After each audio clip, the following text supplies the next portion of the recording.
As we approach 10 years since 18-year-old Michael Brown Jr. was shot and killed by police officer Darren Wilson in Ferguson, Missouri, for his family, the pain is still very present. I got a chance to sit down with Mike's mother, Lezley McSpadden, in an exclusive conversation to talk about that terrible day, where she is now, and her son's legacy. So it's been a minute since I've seen you. What has it been like over the past 10 years for you? Emotional, sad, heartbreaking, waiting on the promises that were made by certain officials. 10 years later, those promises have just become broken promises. Lezley McSpadden claims promises were made by the current St. Louis County prosecuting attorney after a 2014 grand jury declined to press charges.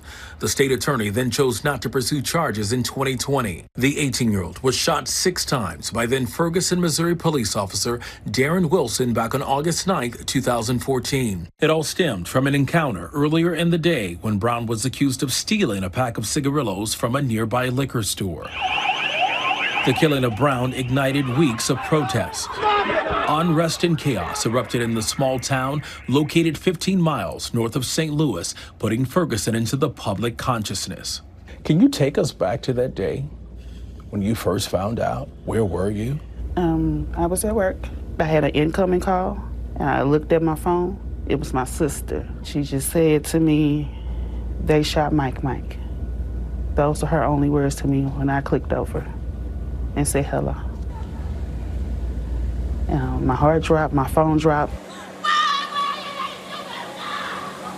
And I can't tell you anything that happened after that for probably 72 hours because I died for a second there. Still grappling with the sudden death of her son, McSpadden has found some relief with the birth of her first grandson, a precious gift from her daughter. I'm so proud to be a grandma, and when I found out, I cried. Because I felt like God was giving me another chance. Another chance? Another chance.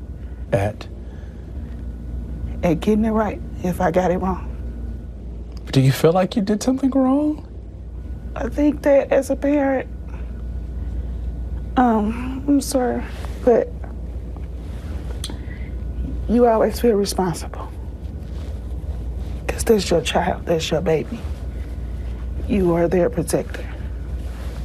So, not saying that I did, but if I did, I appreciate this chance with my grandson that I love so much. He's just crazy about me too. Now, a decade later, McSpadden finds herself still seeking accountability for her son's death. What is the change that you would like to see? Oh my God, I would like to see a fair investigation.